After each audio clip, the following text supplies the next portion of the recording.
Hello, friends. Come, gather around and listen to a story from a time so ancient that even the stones have forgotten their first names. Long before the pyramids rose and before great empires were carved into history, there was a river that sang through the lands of the Indus. Along its fertile banks lived people who built cities of baked brick, traded with distant lands, and left behind secrets still whispered by the dust. This, my friends, is the story of Daya, the potter of Mohenjo-Daro, and of how a simple wheel changed not only his life, but became a symbol of creation itself. The Potter's Lane.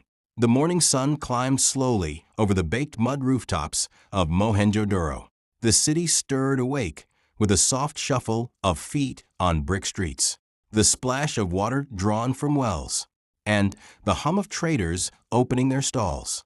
The scent of wet clay drifted from the southern quarter, the Potter's Lane, where men and women shaped the earth into forms both useful and beautiful. Among them worked Daya, a man of 30 summers, with strong hands and eyes that always seemed to be dreaming. His house, like most in the city, was made of red baked bricks, with a small courtyard and a kiln that glowed like a captive sun. Daya's wheel was old, passed down from his grandfather. It was smooth and heavy, cut from a single stone, and spun with the patient rhythm of time itself. He often said to his young apprentice, "The wheel remembers every hand that has touched it. That's why we must treat it like family." His wife, Lada, would smile from the doorway as she ground grain or tended to their infant son, Sumit. Their home was modest, but alive with laughter and the earthy smell of fresh pottery, clay, and memory. Master Daya, his apprentice Kiri, called one morning, "The traders from the north are coming. They'll want your painted jars again." Daya chuckled. "Then we must make them worthy of the journey." The two walked to the riverbank, baskets slung over their shoulders, to collect the fine silted clay. The Indus flowed wide and calm, carrying whispers of faraway mountains. Daya scooped a handful, feeling its coolness. "Clay," he said, "is like memory. It remembers how you treat it. Be gentle, and it will take your shape. Force it, and it will break." Kiri nodded, repeating the words as if they were sacred. And perhaps, in their own way, they were, for the potter's craft in those times was no mere trade. It was a calling, a way of binding earth, water, and fire into lasting form. Back at the kiln, Daya kneaded the clay, shaping it into pots, jars, and little toys shaped like bulls and birds, gifts for the children of the city. His fingers danced with practiced grace, the spinning wheel humming beneath them. As the vessels rose, smooth and symmetrical, he thought of his ancestors who had once shaped the same earth. Every jar, every bowl carried a trace of them, and soon his own mark too. The Festival of Rivers. The city prepared for the Festival of Rivers, the grandest celebration of the year. It was a time to honor the Indus, giver of life and prosperity. Streets were swept clean, homes were decorated with garlands of flowers, and the great bath, that magnificent pool in the heart of Mohenjo-Daro, was filled with fresh water. Daya and Lada prepared offerings, oil lamps, and small clay figurines. That evening, as drums echoed through the streets, people gathered by the riverbank. The air smelled of sesame oil, incense, and cooked grains. The priests raised their hands to the west, chanting hymns in an ancient tongue. "O river, mother of all, may your waters never run dry. May our children thrive by your grace." Daya placed a small lamp in the river, its flame flickering in the dark water. Lada stood beside him, holding Sumit in her arms. The child's wide eyes reflected the light. As the lamps drifted downstream like stars fallen from the sky, Daya felt a swell of peace. The river, the city, the wheel all seemed part of a single, eternal motion. Traders from distant lands. A week later, merchants arrived, their beards long, their robes embroidered, their tongues strange but friendly. They brought beads from Mesopotamia, copper from Oman, and stories from lands Daya could barely imagine. They admired his pottery, tracing the painted motifs, fish, leaves, and geometric patterns. One merchant said through an interpreter, "Your pots are strong. The paint does not fade. How do you make them? Daya smiled modestly. We listened to the clay. They laughed, thinking it a jest. But Kiri understood. For every artisan of the Indus knew. The secret was in patience, drying the clay in shade, not sun, firing at the right moment when the wind turned cool. By dusk, the merchants had purchased dozens of jars, sealing them with rope and wax for their long journey west. As their ox-drawn carts disappeared into the horizon, Daya felt a quiet pride. His work would travel beyond the desert, beyond the mountains, perhaps even across the sea, the flood and the fire. But fate, like clay, can change shape. One monsoon, the rains came harder than ever before. The Indus rose, swelling over its banks. Streets flooded, homes filled with water. Daya and his neighbors scrambled to save what they could, lifting pots and tools to rooftops. Lata, Summit.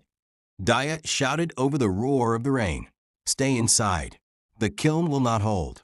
The flood raged for 3 days. When the waters finally retreated, half the potter's lane was gone, washed away like a half-finished sculpture. Daya's kiln was cracked. Many of his pots lay shattered. He sat by the ruins, staring at the wheel half buried in silt. Kiri stood silently beside him. Will we rebuild, master? Daya touched the wheel, feeling the cold mud on its surface. We will. The river takes, but it also gives.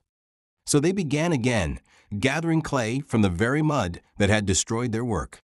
The new pots, born from the flood's remains, seemed stronger, richer in color. Daya called them the river's children, the stranger with the seal. Months later, a stranger came to the city, a scholar from Harappa, wearing a pendant carved with a symbol Daya had never seen, a unicorn with a single curved horn. I seek fine potters, the man said.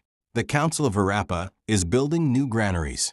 They need jars to store the harvest. Daya's heart leapt. You will have the best our hands can make.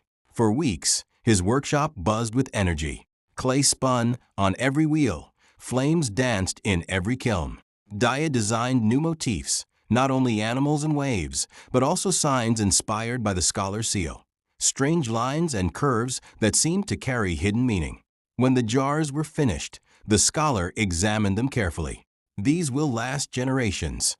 He said, Tell me, what do these markings mean? Daya smiled. They are dreams, symbols of what we wish to endure. The scholar nodded, noting them in a tablet of wet clay. That night, Daya wondered if those marks would one day tell his story. If anyone, far in the future, might read them and remember the potter of Mohenjo-Daro. Shadows of change. Years passed. Sumit grew into a bright young boy who loved to watch his father work. But the city was changing. Traders came less often. The river began to shift course, its channels drying near the southern walls.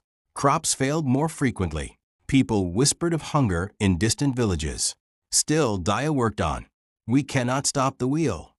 He told Lata, as long as it turns, there is hope.